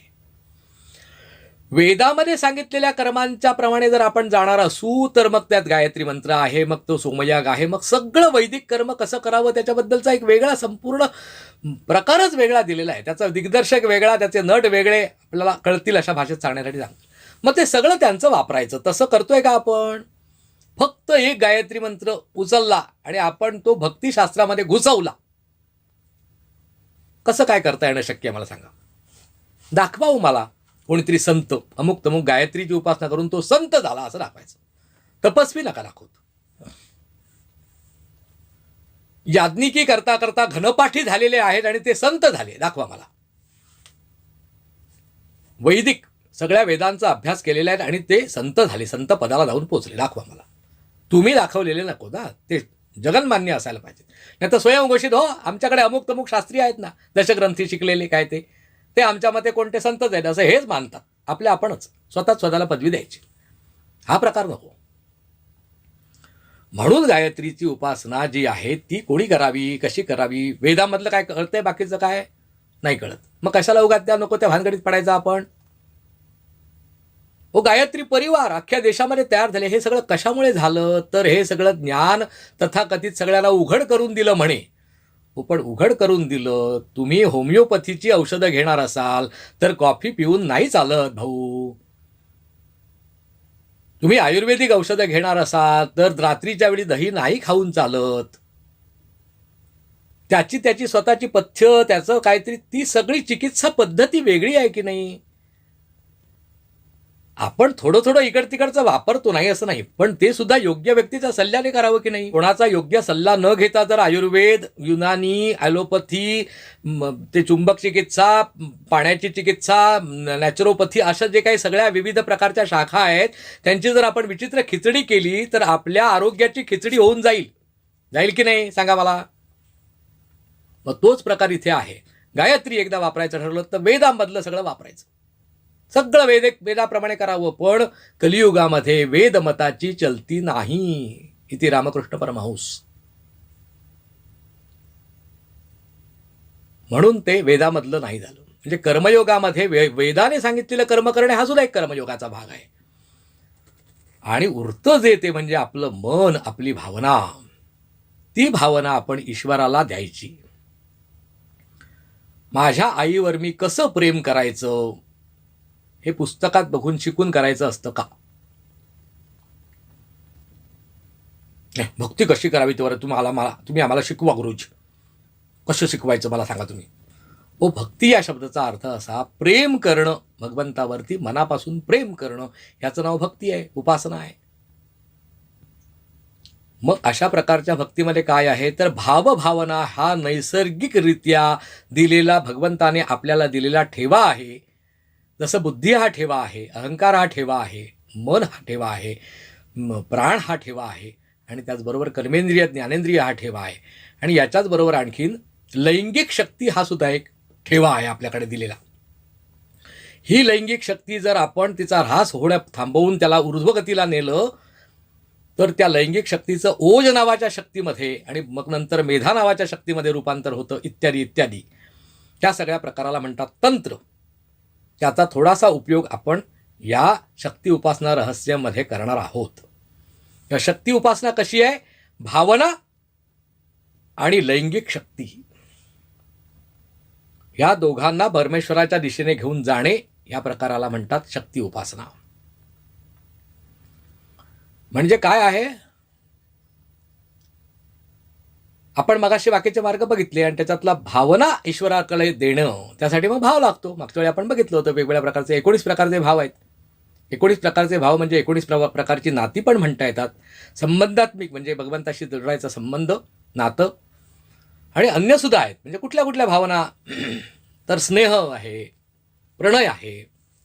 प्रणय याचा अर्थ असं नाही की बाबा आपण प्रणय या शब्दाचा शब्द आला रे आला की आपल्याला असं वाटतं बाई आणि पुरुष यांचं आपापसात चाललेलं काय जे असेल प्रकरण त्याला प्रणय असं असं नाही आहे. तर काही काही वेळा आपण इस्कॉनसारखी संस्था जर बघितली तर त्याच्यामध्ये आपल्याला असं लक्षात येईल की पुरुषच आपल्यावरती स्त्रियांचा आरोप करतात. म्हणजे आपण स्वतःला राधा मानायचं आणि कृष्णावरती प्रेम करायचं. आपण स्वतःला जगदंबेची सखी समजायचं आणि जगदंबेवरती प्रेम करायचं. असा जसा प्रकार असतो तसं प्रणय याच्यामध्ये उलटं असतं नेमकं, की भगवान श्रीकृष्ण माझा प्रेमास्पद आहे आणि मी त्याची प्रेयसी आहे. याच्यामध्ये जो प्रणय असेल, होमोसेक्शुअलिटी नाही, नाहीतर आपण काहीतरी आपलं लगेच ह्याच्यात काय आहे, आपल्याकडे ना लोकांची टाळकी नको तिकडे बरोबर चालतं ना. मात्र तुम्हाला सांगतो, तुम्हाला त्या लैंगिकतेचा सदुपयोग करायचा या शब्दाचा उपयोग म्हणून काहीतरी अकलेचे तारे तोडणारी मंडळी तुम्हाला येऊन सांगतील अशी शक्यता नाकारता येत नाही. तर तसा अर्थ नाही आहे त्याच्यामध्ये. मुख्य म्हणजे आपल्याला काय झालंय माहिती आहे का, प्रेम असा शब्द उच्चारला. विशेषतः आपण कोणावर तरी प्रेम करायला गेलो की आपल्याला एकच प्रकारे प्रेम करता येतं. कुठल्या प्रकारचं? शुद्ध शाकाहारी भाषेत म्हणजे नवरा बायको सारखं, पती पत्नीसारखं फक्त आपल्याला प्रेम करता येतं. बाकी आपल्याला प्रेम करताच येत नाही. नैसर्गिकरित्या आपोआप होतं. आता एखाद्याला बाळ जन्माला आल्यानंतर आपोआपच त्या बाईमध्ये सुप्तपणे ते आईचे गुणधर्म येतात, ते वेगळी गोष्ट. पण त्या बाईने ठरवलं अमक्यावर मुलासारखं प्रेम करायचं, हे ठरवून करणे आणि नैसर्गिकरित्या होणं. नैसर्गिकरित्या होणं काय आहे? ते मायेच्या अधीन होऊन होतं. आपोआपच त्या बाईला आई पण येतं, तिला पान्हा फुटतो. त्या बापाला आपोआपच बाप पण येतं. तो नैसर्गिक येणारा भाग काय आहे? तर तो लौकिकातून येतो. पण परमार्थामध्ये कसं आहे की ते जबरदस्तीने जणू काही करावं लागतं. याच्यावरती एक प्रकारचा आपण ताण टाकावा लागतो. आपण स्वतःच्या मनाने हेतुपुरस्सर ते करावं लागतं. हेतुपुरस्सर करता करता ते इतकं नैसर्गिक होऊन जातं की नैसर्गिक कुठलं आणि हेतुपुरस्सर कुठलं हे समजूच शकणार नाही. इतकं ते रक्तामध्ये भिनतं. अशी जेव्हा परिस्थिती होते तेव्हा ते नातं, त्याला म्हणतात भाव घनीभूत होणे. अशा प्रकारचा भाव घनीभूत झाला म्हणजे रक्ताच्या थेंबाथेंबामध्ये आपल्या पेशीमध्ये जेव्हा उतरतो तेव्हा मग काय होतं? तेव्हा कामक्रोधादी विकार आपोआपच नष्ट होऊन जातात.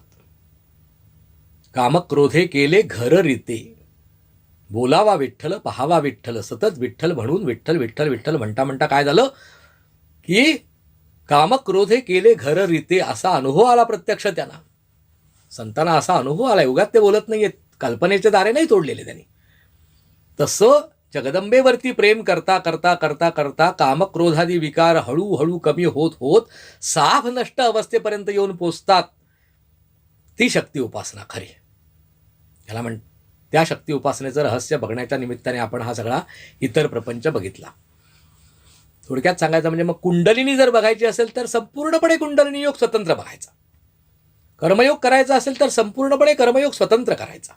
त्या कर्मयोगात मग मीमांसा मार्ग पत्करला असेल ना तर टेंबेस्वामींसारखं मीमांसा व्यवस्थित पूर्णपणे ती पत्करायची. धड ह्याचंही धड नाही त्याचंही धड नाही, याला म्हणतात खिचडी. जो प्रकार आहे ना, ह्या खिचडी प्रकारातून परमेश्वराकडे जाण्याचा मार्ग सुलभ होत नाही, उलट अधिकाधिक गुंतागुंतीचा होत जातो. एक ना धड भाराभर चिंध्या. हा त्याच्यामध्ये प्रकार निर्माण होतो. आणि म्हणून पुस्तकामध्ये वाचून उपासना करायच्या भानगडीत पडू नका. मग काय उपासनेचं रहगमक? एकदम सोपं. आपल्या हृदयामध्ये भावना आहेत ना, त्या ईश्वराला देऊन टाकायच्या. ह्या भावना ईश्वर, आपल्याला राग आला तर आपण देवावरच रागवायचं असेल तर, असं तू का करतोस बा, का जग हे असं चालवतोस, असं आपण देवालाच विचारायचं. आता आपण शक्ती उपासना रहस्य म्हणतोय म्हणून आपण जगदंबेला विचारायचं की तू असं का करतेस, हे करणं मला आवडलेलं नाही, रागवायचं त्याच्यावरती. आपण आपल्याला काम, क्रोध, मद, मत्सर, आता काम म्हणजे इच्छा, वेगवेगळ्या प्रकारच्या इच्छा, त्या सगळ्या इच्छांचं पर्यवसन जेव्हा लैंगिक वासनेमध्ये होतं तेव्हा तो अतिकाम झाला थोडक्यात. पण इच्छांची निर्मिती होते. मग भगवंत जगदंबेचीच मला साक्षात प्राप्ती व्हावी, हीच इच्छा बाकीच्या सगळ्या इच्छांना काढून टाकायला उपयोगाला येऊ शकते, अशी ती दृढ वापरायची. अशा प्रकारे आपल्या मनामध्ये असलेले विचार, आपल्या मनामध्ये असलेल्या भावना भगवंताला अर्पण करणे, ह्या प्रकाराला आपण उपासना असं म्हणतोय. थोडक्यात आपण ह्या भागामध्ये काय बघितलं तर, मी असं का म्हटलं होतं बाबा की गायत्री मंत्राच्या साह्याने आपल्याला काही प्राप्त होऊ शकत नाही. जर एखाद्याला भगवंत हा स्त्रीलिंगी आहे, म्हणजे ती आई आहे असं वाटत असेल, बहीण मुलगी आहे असं जर वाटत असेल, शक्ती आहे असं वाटत असेल, अन्य काही म्हणजे स्त्रीलिंगी देव असं जेव्हा डोळ्यासमोर येतं तेव्हा रामाचा जप, कृष्णाचा जप, दिगंबरा दत्त महाराजांचा जप वगैरे काही, शंकराचा जप काही कामी येत नाही. तेव्हा मग देवीचाच जप करणं गरजेचं भासतं. आणि तो भाव दृढ करायला शिकवणारे संत मग शोधावे लागतात आपल्याला, तसे गुरु शोधावे लागतात. अशी आपोआपच आपल्यावरती पाळी येते. हे त्याच्यातून मला मागच्या भागात सांगायचं होतं. आणि त्या भागामध्ये लोकांना श्रेष्ठ ही शंका आहे की बाबा ते 16 ओळं पाळायचं की नाही पाळायचं. आपल्या लक्षात आलं असेल की जर मीमांसा मार्ग पत्करला तर ते सगळं पाळायला पाहिजे. पातिव्रत्य धर्म काय सोडून द्यायचा असण्याचा अर्थ आहे का, कोणाबरोबर पळून जायचा असा अर्थ होतो का. पण समजा अशी कल्पना करा की एखादा भयंकर दारुडा निघाला किंवा अन्य काही निघाला, बाहेर खाली निघाला आणि काही कारणास्तव पटलं नाही आणि नवरा बायकोमध्ये काडीमोड झाला, शुद्ध भाषेमध्ये आजकालच्या घटस्फोट झाला. घटस्फोट आधी शास्त्रकारांना मंजूरच नाही आहे. ऋषीमुनींच्या काळामध्ये स्त्री पुरुषांमध्ये म्हणजे वैवाहिक जीवनामध्ये मोड करण्याची काही पद्धतच उपलब्ध नाही आहे. पण आधुनिक काळामध्ये आहे. म्हणजे अशी काडीमोड घेतला की त्याला मोक्षाचा मार्ग बंद झाला असा अर्थ होतो का. पतिव्रता धर्म तर सांगतो एकनिष्ठ राहायला पाहिजे पतीबरोबर, मग त्या स्त्रीचं काय होणार. म्हणूनच आता काय आहे, तो मीमांसा मार्ग आपल्याला योग्य होणार नाही. बाकीचा कर्ममार्ग आहे, उपासना मार्ग इतर आहे ना. कुठला उपासना मार्ग आहे, भगवंतावर मनापासून प्रेम करणे, हे अतिशय सोपं आहे. आणि म्हणून काय आहे, कलियुगामध्ये भक्ती श्रेष्ठ म्हणून सांगितली आहे. आणि ती कशी करायची तर नारदीय करायची. म्हणजे काय, ज्याच्यावरती आपण प्रेम करतो त्या प्रेमास्पदाच्या म्हणजे भगवंताच्या लीला वेगवेगळ्या सांगायच्या, त्या ऐकायच्या, सांगायच्या, म्हणजे सतत त्यामध्येच बुडून राहायचं. वेगवेगळ्या मार्गाने त्याच प्रेमास्पदाच्या गप्पा ऐकायच्या, प्रेमास्पदाला बघायचं, नानाविध प्रकारांनी ते त्या प्रेमामध्येच राहायचं भगवंताच्या. या प्रकाराला म्हणतात भक्ती. आणि या भक्तीच्या माध्यमातून आपण परमेश्वराला प्राप्त करून घेऊ शकतो कमी अधिक प्रमाणावरती. जर या जन्मी प्राप्त करून नाही घेता आलं तर पुढच्या जन्मी प्राप्त करून घेणे. तोपर्यंत आपण धर्माचं आचरण केल्यासारखं होतं. ईश्वराची प्राप्ती जरी प्रत्यक्ष नाही उपलब्धी झाली तरी त्या मार्गावर अग्रेसित राहणे म्हणजे धर्म आचरण झालं. धर्माचं आचरण करणारी माणसं असतात ती नक्कीच ऊर्ध्वगतीला जातात, त्यांची अधोगती कधीही होत नाही. भगवंताची याना त्या माध्यमातून त्याच्यावर कृपा होते, पुढचा जन्म नक्की चांगला मिळतो वगैरे वगैरे. थोडक्यात सांगायचं म्हणजे 5 आपल्याकडे शक्ती परमेश्वराने दिलेल्या आहेत. बुद्धी, मन, प्राण, पंच ज्ञानेंद्रिय, कर्मेंद्रिय म्हणून इंद्रिय थोडक्यात, आणि लैंगिक शक्ती. या प्रत्येक प्रकाराने आपल्याला ईश्वराकडे जाता येतं. याला शिडी बनवून किंवा ह्याला सूत्र पकडून ह्याचं जाता येतं. त्यात परत उपप्रकार आहेत. जसं आत्ता सांगितलं कर्ममार्गामध्ये काय आहेत, वेदामध्ये सांगितलेलं कर्म, पुराणामध्ये काय आहे, भक्ती जास्त करून पुराणामध्ये आहे. वेदामध्ये भक्ती नाही आहे का, आहे, पण वेदोक्त भक्ती आहे, ती करायला भयंकर कठीण आहे. त्याच्यात गायत्री मंत्र येतो. त्या मंत्राचा काही ठराविक ठिकाणी उपयोग सांगितलाय, नाही असं नाही. प्रायश्चित्त करण्यासाठी वापर सांगितला आहे. तुम्ही अमुक काय दोष केला तर 1000 गायत्री मंत्र म्हणा, तुमकं करा. म्हणजे वापर एकमेकाच्या मार्गाचा होणारच नाही असं नाही, पण तो आपल्या डोक्याने नको तिथे तिकडचं करायचं नाही. त्याला कोणीतरी सद्गुरूकडनं आपण ते ऐकायचं किंवा संत महंतांनी कसं त्याचं मिश्रण करायचं ते सांगितलेलं आहे. त्याप्रमाणे योग्य प्रमाणात त्याचं इतर मार्गांचाही आपण थोडा अवलंब करावा. पूर्वीच्या फार आधीच्या काळी भक्तीमध्ये ध्यान नसायचं.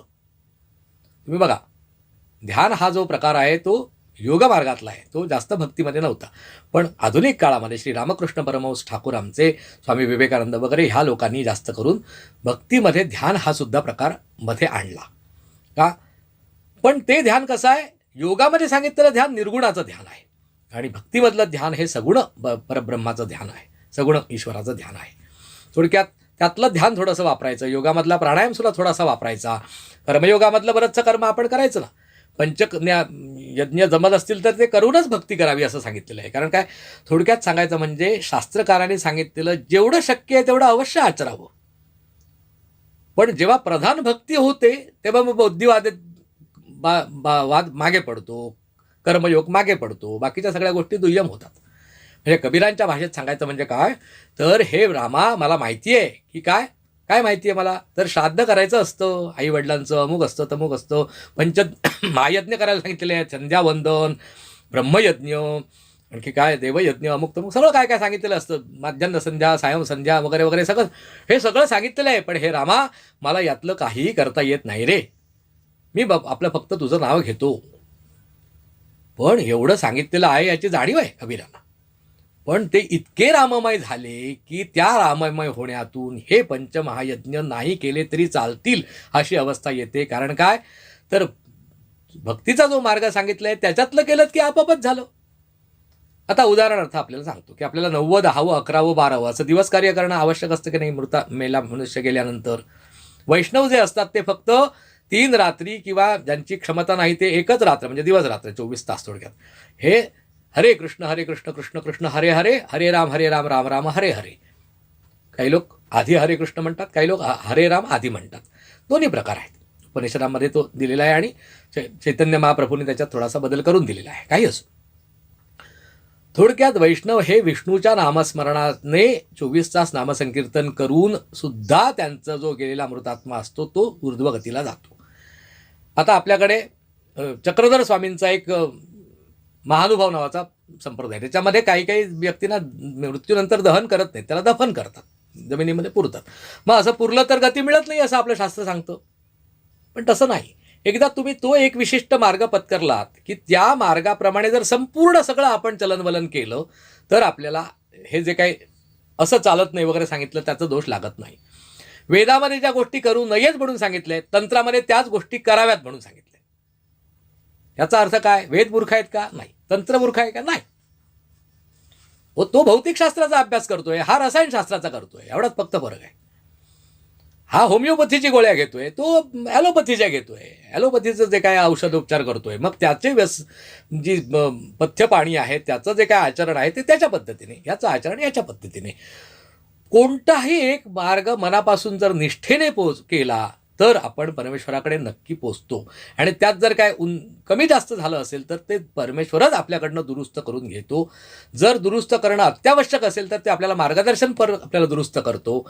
आणि जर अत्यावश्यक नाही तर आपण जे करतो आहोत त्यातच आपल्याला यश देतो. हे परमेश्वराने छाती ठोकपणे सांगितलं आहे. 18व्या अध्यायामध्ये तो तेच सांगतो, सर्वधर्मान परित्यज्य माम एकम शरणम व्रज. हे जणू काय वेगळे धर्म, जणू काय आता जे मी मार्ग सांगितले वगैरे वगैरे, हे जर तुला झेपत नसतील ना, किती सांगितले 12व्या अध्यायात कीच काढलाय छोटा छोटा छोटा छोटा उप उप उप प्रकारांचा. तर हे जर सगळं तुला जमणार नसेल तर सर्वधर्मान परित्यज्य माम एकम शरणम व्रज अहम त्वा सर्व पापेभ्यो मोक्षयिष्यामि मा शुचः. हे अर्जुना, रडू नकोस, दुःख करू नकोस, काही काळजी करण्याचं कारण नाही. सगळं काय ते धर्म अधर्म सगळं सोडून दे आणि मला एकट्यालाच शरण ये. मी तुला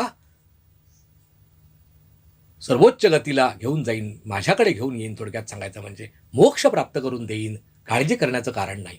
अशा आश्वासक शब्द आपल्याला 18व्या अध्यायामध्ये भगवान श्रीकृष्णाने स्वतः आपल्या मुखातून म्हणजे परमेश्वराने स्वतः सांगितलेले आहेत. तेव्हा फक्त आपल्याकडे एकच गोष्ट हवी म्हणजे प्रामाणिक इच्छा, प्रामाणिकपणा. हा एकच जर गुण असेल तर आपल्याला आपोआप सद्गुरूची प्राप्ती कधी व्हावी, काय व्हावी, सगळं परमेश्वर बरोबर जुळवून आणून देतो. घाई करण्याची, गडबड करण्याची काहीही आवश्यकता नाही. त्याच्यावर सगळा भार सोपवून टाका. तो आपल्याला कुठेही पडू देत नाही किंवा ती आपल्याला कुठेही पडू देत नाही.